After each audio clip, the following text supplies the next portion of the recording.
அகர முதல எழுத்தெல்லாம் ஆதிபகவன் முதற்றே உலகு. நெஞ்சமெங்கும் நிறைந்திருக்கும் அன்பு நெஞ்சங்களுக்கு எனது கனிவான வணக்கம். நான் உங்கள் 5ஆம் தலைமுறை ஜோதிடர் ராம்குமார் ராஜேந்திரன். இன்னைக்கு நம்ம பார்க்கக்கூடிய தலைப்பு, ரிஷபராசி அன்பர்களுக்கு ஜென்மஸ்தானத்தில் நடக்கவிருக்கும் செவ்வாய் மற்றும் குரு ஆகிய 2 கிரகங்களுடைய சேர்க்கை உங்களுடைய சுயஸ்தானத்தில் நடைபெறவிருக்கு. இந்த நிகழ்வானது 11/7/2024 முதல் 25/8/2024 சுமார் 45 நாட்களுக்கு நடைபெறவிருக்குங்க. இந்த நிகழ்வு சுமார் 12 ஆண்டுகளுக்கு பிறகு நடைபெறவிருக்கும். இது ஒரு யோகம். ஸோ இந்த யோகம் எந்த விதமான அற்புதத்தை கொடுக்க போகுது அப்படிங்கிறதை பார்க்கலாங்க. ஸோ குரு பகவான் நவகிரகங்களின் மங்கள கிரகம் என்று அழைக்கக்கூடிய, மங்களகரமான கிரகம் என்று அழைக்கக்கூடிய குரு பகவான். இந்த குரு பகவான் செல்வம், செழிப்பு, குழந்தை பாக்கியம் மற்றும் அதிர்ஷ்டம் போன்ற அனைத்து அமைப்புகளையும் கொடுக்கக்கூடியவர் இந்த குரு பகவான். அதே போல் இந்த செவ்வாய் பகவான் நவகிரகங்களின் தளபதி என்று அழைக்கக்கூடிய இந்த செவ்வாய் பகவான் நிலம் சம்பந்தப்பட்ட, கட்டிடம் சம்பந்தப்பட்ட யோகங்களை கொடுக்கக்கூடியவர். ஒரு மனிதனுக்கு வலிமை, தன்னம்பிக்கை, வீரம், விடாமுயற்சி போன்ற அனைத்து அமைப்புகளையும் கொடுக்கக்கூடியவர் இந்த செவ்வாய் பகவான். இந்த 2 கிரகங்களுடைய சேர்க்கை உங்களுடைய ஜென்மஸ்தானத்தில் நடைபெறும் பொழுது ரிஷபராசி அன்பர்களுக்கு எந்த விதமான அது ஒரு யோக காலமாக இருக்க போகுது, ஒரு அற்புதங்கள் நிகழ்வுகள் நடக்க போகுது அப்படிங்கிறதையும் தெளிவாகவும் துல்லியமாகவும் இந்த காணொலியில் பார்க்கலாங்க. நம்ம சேனலை ஃபஸ்ட் டைம் பார்க்குறவங்க அதை சப்ஸ்கிரைப் பண்ணிக்கோங்க. பெல் பட்டனை கிளிக் பண்ணி ஆல் அப்படிங்கிற ஆப்ஷன் கொடுத்துக்கோங்க. அப்போ தான் அடுத்தடுத்த காணொலியில் உங்களுக்கு அப்டேட்டடாக கிடைக்குங்க. ஸோ ரிஷபராசி அன்பர்கள் சுக்கிர பகவானை அதிபதியாக கொண்டவர்கள். எந்த விஷயத்தையுமே பிடிவாதம் பிடிச்சு அந்த விஷயத்தை செயல்படுத்தக்கூடிய நபர்கள் அப்படின்னே சொல்லலாம். இந்த நபர்கள் தான் வச்சிட்டு இருக்கிற பொருள் மற்றவங்களோட கம்பேர் பண்ணும்போது அது ஒரு கவரக்கூடிய ஒரு தன்மையாக இருக்கணும் அப்படின்னு சொல்லி அவங்க வச்சிட்டு இருக்கிற பொருட்கள் கூட ரொம்ப லக்ஸுரியாக யூஸ் பண்ணக்கூடிய ஒரு நபர்கள் அப்படின்னே சொல்லலாம். ஸோ எந்த விஷயத்தையுமே நிதானமாக செயல்படக்கூடிய நபர்கள். தனக்கு ஒரு விஷயம் சரின்னு பட்டதுன்னா யார் சொன்னாலும் அந்த விஷயத்தை நிறுத்த மாட்டாங்க. கம்பல்சரி இது செய்தே முடிப்பார். தனக்கு ஒரு விஷயம் வேணும் அப்படின்னா ரொம்ப அடமெண்ட்டாக இருந்து அந்த விஷயத்தை சக்ஸஸ் பண்ணிக்கக்கூடிய நபர்கள். இந்த நபர்களுக்கு நடக்கக்கூடிய சில விஷயங்கள் கடந்த சில காலகட்டங்களாக பார்த்தீங்கன்னா 12ஆம் இடத்தில் இருக்கக்கூடிய இந்த குரு பகவான் மற்றும் ராகு பகவான் ஆகிய 2 கிரகங்களுடைய அமைப்பு எல்லா விதமான நஷ்டங்கள் அப்படிங்கிறது, தொழில் ரீதியாக நடக்கக்கூடிய எல்லா விதமான நஷ்டங்களும், அதே போல் தேவையில்லாத கடன் சுமைகள் அப்படிங்கிறது ஏற்பட்டுச்சுங்க. இந்த கடன் சுமை மூலமாக தேவையில்லாத விதத்தில் வட்டி கட்டக்கூடிய ஒரு நிலை அப்படிங்கிறது உருவாச்சு. கரெக்டான நேரத்தில் அந்த பணத்தை திரும்ப செலுத்த முடியாதனால தேவையில்லாத அவமானங்கள் அப்படிங்கிறது சந்திச்சாச்சு. இதனால் நிறைய கடன்கள், நம்ம யாருக்கிட்டையெல்லாம் கடன் வாங்கக்கூடாதோ அவங்கக்கிட்டையெல்லாம் வாங்கியாச்சு. நம்மளை விட தகுதியே இல்லாதவங்ககிட்டையெல்லாம் கடன் கேட்டு அவங்கக்கிட்டேயும் தேவையில்லாத அவமானங்கள் அப்படிங்கிறது சந்திச்சாச்சு. ஏதாவது ஒன்று பண்ணி வாழ்க்கையில் முன்னேறணுங்க, ஏதாவது ஒன்று முயற்சி பண்ணி நம்ம இழந்த ஒரு அந்தஸ்தை பெறணும், நம்ம பழைய நிலைக்கு போகணும் அப்படின்னு நினச்சி எடுக்கக்கூடிய முயற்சிகள் எல்லாமே தடைப்பட்டுக்கிட்டே இருக்குங்க.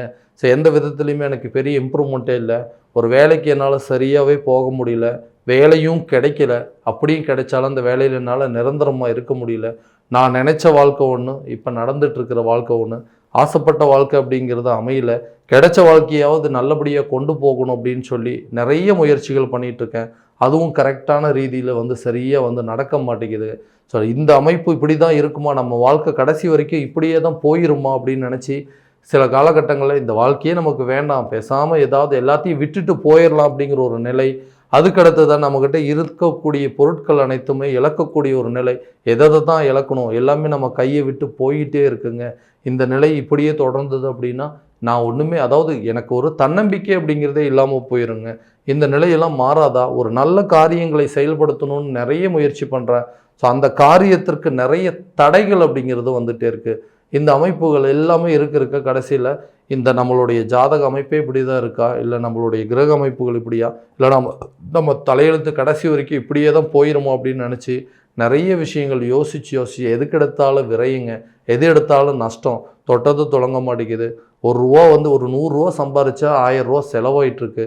வருமானங்கள் வந்த பாடில்லை, நிறைய கடன்கள் போயிட்டு இதெல்லாம் கடன் சுமையாக போயிட்டுருக்கிற காலகட்டங்கள்லாம் மாறாதா அப்படின்னு சொல்லக்கூடிய நபர்களுக்கு இந்த 12ஆம் இடத்தில் இருந்த இந்த விரைய மோட்சஸ்தானத்தில் இருந்த குரு மற்றும் ராகு ஆகிய 2 கிரகங்களுடைய மாற்றங்கள் உங்கள் ஜென்மஸ்தானத்தில் இந்த மே மாதம் குரு பகவானுடைய பயிற்சி அப்படிங்கிறது இருக்குது.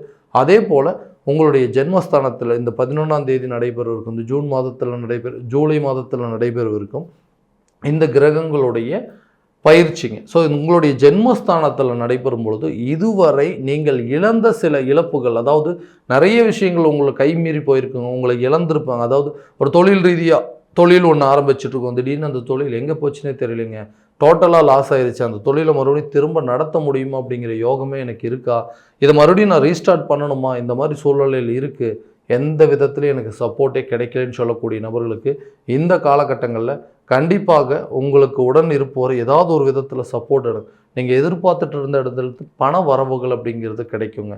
ஸோ பணம், அந்த தொழிலை ரீஸ்டார்ட் பண்ணணும்னு நினச்சிட்டு இருக்கிறவங்க கரெக்டான நேரத்தில் இந்த தொழில் ரீதியாக இந்த பண தேவைகள் அப்படிங்கிறது கரெக்டாக பூர்த்தி ஆகுங்க. உங்களை விட்டு விலகி போன நண்பர்கள் கூட உங்கள் கூட சேர்ந்து உங்களுடைய சுயஸ்தானத்தில் நடக்கும்பொழுது சுய கௌரவம், அந்தஸ்து அப்படிங்கிறது உயரும். உங்களை நம்பி சில பேர் கடன் கொடுப்பதற்கான வாய்ப்புகள் அப்படிங்கிறது உருவாகும். ஏன்னா ஏற்கனவே நிறைய பிரச்சனைகள் நடந்திருக்கும், வாங்கின கடனை திரும்ப செலுத்த முடியல, இதனால் பெரிய அவப்பேர் அப்படிங்கிறத சந்திச்சிருந்திருப்பீங்க. இந்த காலகட்டங்களில் அதன் மூலமாக இருக்கக்கூடிய சில முயற்சிகள் எடுத்து அந்த கடனை அடைப்பதற்கான யோகம் உங்கள் தொழிலிருந்தே நீங்கள் அந்த முதலீடுகள் எடுத்து அந்த முதலீடுகளோட வருமானம் கிடைச்சி அந்த தொழிலை திரும்ப ரீஸ்டார்ட் பண்ணுவதற்கான வாய்ப்புகள் அப்படிங்கிறது கண்டிப்பாக உருவாகுங்க. ஏதாவது ஒரு விதத்தில் உங்களுக்கு சப்போர்ட் அப்படிங்கிறது கிடைக்கும். அடுத்ததான் இந்த வேலை தேடிட்டு இருக்கோம், இந்த வேலை அப்படிங்கிறது கிடைக்கவே மாட்டேங்குது, நிறைய ட்ரை பண்ணிட்டேங்க, இருந்த வேலையும் பறி போயிருச்சு, அடுத்ததாக ஒரு வேலையை தேடிட்டு இருக்கிறேன், அங்கேயும் கூப்பிட்றேன்னு சொல்கிறாங்க, ஆனால் இன்னும் கூப்பிட்ட பாடு இல்லைன்னு சொல்கிறவங்களுக்கு இந்த காலகட்டங்களில் வேலை ரீதியாக எடுக்கக்கூடிய முயற்சிகள் கண்டிப்பாக வேலையை தேடி கொடுக்குங்க. அடுத்ததாக ஒரு வேலையை தொடர்ந்து செஞ்சிட்டு இருந்தோம், இப்போ புதுசாக ஒரு வேலைக்கு வேறு வேலைக்கு போகலாம் அப்படின்னு நினைக்கிறவங்களுக்கு இந்த காலகட்டங்களில் கண்டிப்பாக ஒரு நல்ல வெற்றி அப்படிங்கிறது கொடுக்குங்க. வெளிநாடு சம்மந்தப்பட்ட யோகங்கள், இல்லை படித்து முடிச்சிட்டேன், புதுசாக இனிமேல் தான் வேலை தேடிட்டு இருக்கிறேன், இந்த வேலை கிடைச்சது அப்படின்னா எனக்கு நான் படித்து முடித்ததுலேயே கண்டிப்பாக ஒரு நல்ல ஒரு ஜாப் அப்படிங்கிறது இப்போ இருந்தே நான் ஸ்டார்ட் பண்ணேன்னா நல்லாயிருக்குன்னு சொல்கிறவங்களுக்கு இந்த காலகட்டங்களில் நீங்கள் எடுக்கக்கூடிய முயற்சிகளில் கண்டிப்பாக இது ஒரு துணிச்சலோடைய தைரியத்தோடையும் தன்னம்பிக்கையோடும் செயல்படக்கூடிய ஒரு காலகட்டமாக இருக்க போதுங்க. இந்த காலகட்டங்களில் உங்களுக்கு வேலை இல்லாத நபர்களுக்கும் சரி, வெளிநாடு சம்மந்தப்பட்ட முயற்சிகள் எடுக்கிறவங்களுக்கு இது ஒரு நல்ல காலம். அதே போல் ஒரு வேலையில் இருக்கும்போது இன்னொரு வேலையை தேடிட்டு அப்புறமா இந்த வேலையை விட்டு நீங்கள் ரிசைன் பண்ணிங்க அப்படின்னா ரொம்ப பெட்டராக இருக்கும். ஏன்னா அந்த வேலையை போயிட்டு ஜாயின் பண்ணுறோன்னு சொல்லிட்டு இருக்கக்கூடிய வேலையை ரிசைன் பண்ணிட்டு போயிட்டீங்க அப்படின்னா மறுபடியும் அங்கே போயிட்டு அந்த வேலையில் ஜாயின் பண்ணுறது சில ஸ்ட்ரகிள்ஸ் அப்படிங்கிறதுலாம் சந்திக்கக்கூடிய நிலை அப்படிங்கிறது வரும். ஸோ நல்லா தெளிவாக பிளான் பண்ணி பண்ணிக்கோங்க. திருமணம் சார்ந்த சில யோகங்கள், திருமணம் அப்படிங்கிறது நடக்கவே மாட்டேங்குதுங்க, ஏதாவது ஒரு விதத்தில் தடையாயிட்டே இருக்குது, எல்லா ரிலேஷன்ஷிப் நல்லபடியாக ஒத்து போகுது, கல்யாணம் வரைக்கும் கூட போகுதுங்க, ஆனால் திடீர்னு அது பெரிய ஒரு ஏமாற்றமாக இருக்குது, கல்யாண ஸ்டேஜில் போய் நின்னக்கூடிய சூழல் அப்படிங்கிறதுலாம் வந்துருச்சு. இந்த அமைப்புகள்லாம் எப்படி இருக்குங்க? ஸோ திருமணம் சார்ந்த சில யோகங்கள் இருக்குமா, இல்லை மகனுடைய திருமணம் சார்ந்த முயற்சிகளில் வெற்றி கொடுக்குமா அப்படின்னா இந்த காலகட்டங்களில் நல்ல ஒரு அண்டர்ஸ்டாண்டிங் ஏற்படுங்க. ஸோ அதாவது நீங்கள் பார்த்துட்ருக்கிற அலைன்ஸாக இருந்தாலும் சரி, உங்களுக்கு எதிர்காலத்தில் வரக்கூடிய அலைன்ஸாக இருந்தாலும் சரி, நல்ல ஒரு அமைப்பை கொடுக்கக்கூடிய காலகட்டமாக இருக்குது. ரொம்ப அரிதான ஒரு நிகழ்வு அப்படின்னே சொல்லலாங்க. அது உங்களுடைய ஜென்மஸ்தானத்தில் நடைபெறும்போது திருமணம் சார்ந்த ஒரு நல்ல அமைப்பு அப்படிங்கிறது உருவாக்கும். நீண்ட நாட்களாக குழந்தை பாக்கியம் இல்லாத தம்பதியினருக்கு இது ஒரு நல்ல காலகட்டம். குழந்தை சம்பந்தப்பட்ட சில பாக்கியங்கள் உருவாவதற்கான சூழல். ஏன்னா இந்த குரு பகவானுடைய பார்வை 5ஆம் இடத்துல படும்பொழுது புத்திரர் சம்பந்தப்பட்ட யோகங்களை உருவாக்கும். அதே போல் அந்த பூர்வீக சொத்துக்களில் இருக்கக்கூடிய வில்லங்கள் தீர்ங்குவதற்கான வாய்ப்புகள் அப்படிங்கிறது இருக்கும். அடுத்ததான் அதே நேரத்தில் இந்த 7ஆம் இடத்துல குரு பகவானுடைய பார்வை இந்த கலசரஸ்தானம் என்று சொல்லக்கூடிய இந்த திருமணம் சம்மந்தப்பட்ட யோகத்தையும் கொடுக்கும். ஸோ திருமணம் சார்ந்த யோகமும் கொடுக்குங்க, புத்திரர் சம்மந்தப்பட்ட பாக்கியம் அப்படிங்கிறது கண்டிப்பாக உங்களுக்கு கொடுக்கக்கூடிய காலமாக இந்த 2 கிரகங்கள் உங்களுக்கு ஒரு நல்ல அமைப்பு அப்படிங்கிறது கொடுக்குங்க. ஸோ வீடு கட்டணும், வீடு சில பிரச்சனைகள் இருக்குது, வீடு ஆல்ட்ரேஷன் பண்ணணுங்க. ஸோ வாடகை வீட்லேயே ரொம்ப வருஷமாக வளர்ந்துட்டுருக்கோம், சொந்த வீட்டுக்கு போக முடியுமா, அப்படி எடுக்கக்கூடிய முயற்சிகள் எல்லாமே டிலே ஆகிட்டே இருக்குது, ஏதாவது ஒரு நிலையில் அது தடைப்பட்டுட்டே இருக்குங்க, வீடெல்லாம் கட்டி பாதி வேலை முடிஞ்சிருச்சு ஆனால் அதை கம்ப்ளீட் பண்ண முடியாத ஒரு நிலையாக இருக்குது அப்படின்னு சொல்கிறவங்களுக்கு இந்த காலகட்டங்களில் யாரெல்லாம் உங்களை பற்றி ஏளனமாக பேசுனாங்களா, உங்களால் இந்த வீடெல்லாம் கட்டியே முடிக்க முடியாது, கடைசி வரைக்கும் நீங்கள் வாடகை வீட்டில் தான் இருப்பீங்கன்னு சொன்னவங்க மத்தியில் சொந்தமாக அந்த வீட்டை கட்டி முடித்து அந்த வீட்டில் குடியேறுவதற்கான வாய்ப்புகள் அப்படிங்கிறது உருவாகுங்க. அதே போல் அந்த ஹவுஸ் ஓனர் சம்மந்தப்பட்ட சில பாதிப்புகள் அப்படிங்கிறது வாடகை வீட்டில் இருக்கிறதுனால கொடுத்துட்டே இருந்தது, அந்த பிரச்சனைகள் அப்படிங்கிறது தீராதான், நான் வேறு இடம் பார்த்துட்டே இருக்கேன், வேறு வீடு பார்த்துட்ருக்குங்க, அந்த வீட்டுக்கு மாறுறதுக்கான நிலை வராதானா கண்டிப்பாக அந்த காலகட்டங்களில் உங்களுக்கு ஒரு நல்ல அமைப்பு அப்படிங்கிறது கொடுக்குங்க. பூர்வீக சொத்துக்களை வாங்குவதற்கான அந்த பூர்வீக சொத்துக்கள் இருக்கக்கூடிய வில்லங்கங்கள் தீர்ந்து அது உங்கள் கைக்கு கிடைக்கக்கூடிய வாய்ப்புகள் இந்த காலகட்டங்களில் கண்டிப்பாக கொடுக்குங்க. அடுத்ததாக இந்த அதாவது ஒரு சொத்துக்கள் ஒரு இடம் வாங்கணும் அப்படின்னு சொல்லி அதுக்கான முயற்சிகள் எடுத்துட்டு இருக்கிறோம். அந்த நிலை அப்படிங்கிறது கண்டிப்பாக ஒரு நல்ல ஒரு அமைப்பை கொடுக்குங்க. இந்த கடன் சம்மந்தப்பட்ட பிரச்சனைகள் இது எப்படிங்க தீர்க்கிறது? நானும் நிறைய பேர்த்துக்கிட்ட வந்து ட்ரை பண்ணி பார்த்துட்டேன், பேங்க்ல லோன் அப்ளை பண்ணி பார்த்துட்டேன், ஏதாவது ஒரு ரீசனில் வந்து ரிஜெக்ட் ஆகிட்டே இருக்குது அப்படின்னு சொல்கிறவங்களுக்கு, நண்பர்கள்கிட்ட கேட்டது இல்லை ஒரு சொத்துக்களை விற்று அந்த கடனை அடைக்கணும்னு சொல்லி எடுக்கக்கூடிய முயற்சிகளும் பிரேக் ஆகிட்டே இருக்குன்னு சொல்கிறவங்களுக்கு, இந்த 2 கிரகங்களுடைய அதாவது இந்த செவ்வாய் பகவான் மற்றும் குரு, செல்வ செழிப்பை கொடுக்கக்கூடிய குரு பகவான், அதே போல் நிலம் சம்மந்தப்பட்ட கட்டிடம் சம்மந்தப்பட்ட யோகங்களை கொடுக்கக்கூடிய, ஸோ ஏதாவது ஒரு ப்ராப்பர்ட்டி இருக்குது அதை வந்து சேல் பண்ணுனா இந்த பிரச்சனைகள்லாம் எனக்கு தீந்துரும், நிலத்தை விற்கணும்னு முயற்சி பண்ணிகிட்டு இருக்கோம், அதுவும் கரெக்டான நேரத்தில் போக மாட்டேங்குது, இது எல்லாத்தையும் வந்து டேலி பண்ணிட்டேன் அப்படின்னா எனக்கு டோட்டலாக எல்லா பிரச்சனையும் சால்வுங்க, இதுக்கு மேலே எனக்கு எந்த ஒரு பாதிப்புமே இருக்காது, கடன் சம்மந்தப்பட்ட பாதிப்புகளே இருக்காது, ஆனால் நான் எடுக்கக்கூடிய முயற்சிகள் எல்லாமே காரிய தடையாக நடந்துட்டுருக்குன்னு சொல்கிற நபர்களுக்கு இந்த காலகட்டங்களில் நீங்கள் அடியெடுத்து வைக்கக்கூடிய ஒவ்வொரு முயற்சியும் ஒரு நல்ல வெற்றி பயணத்தை நோக்கி கொண்டு போகுங்க. ஸோ ஒரு மனசில் ஒரு தைரியமும் தன்னம்பிக்கையும் வரும். கண்டிப்பாக நம்ம கடனை நாம் அடைச்சிருவோம், எல்லா பிரச்சனையும் கண்டிப்பாக நமக்கு தீரும் அப்படிங்கக்கூடிய ஒரு யோகா காலமாக இருக்க போது கண்டிப்பாக கரெக்டான விதத்தில் முயற்சி பண்ணுங்கள். இருக்கக்கூடிய பிரச்சனையை சால்வ் பண்ணுறதுக்கு உங்கள் ஒவ்வொரு வாய்ப்பு கிடைக்கும். அந்த வாய்ப்பை கரெக்டான நேரத்தில் நீங்கள் பயன்படுத்திட்டீங்கன்னா நிச்சயமாக உங்களுடைய வாழ்க்கையில் நல்ல ஒரு வெற்றி அப்படிங்கிறது கிடைக்குங்க. அடுத்ததாக அந்த உடல் ஆரோக்கியம் சம்மந்தப்பட்ட சில பாதிப்புகள் ரொம்ப நாளாக கொடுத்துட்டே இருக்குங்க, திடீர்னு பிரச்சனை வந்துகிட்டே இருக்குது, ஸோ இது முழுமையாக வந்து நிவர்த்தி ஆகாதா, இந்த பிரச்சனை என்னன்னு என்னால் கண்டுபிடிக்க முடியலன்னு சொல்லக்கூடிய நபர்களுக்கு மருத்துவ ரீதியாக எடுக்கக்கூடிய முயற்சிகள் நல்ல ஒரு சந்தர்ப்பம், அதாவது நல்ல ஒரு வெற்றி அப்படிங்கிறது கொடுக்குங்க. குழந்தைங்களுடைய கல்வியில் நல்ல ஒரு முன்னேற்றம் அப்படிங்கிறது இருக்கும்.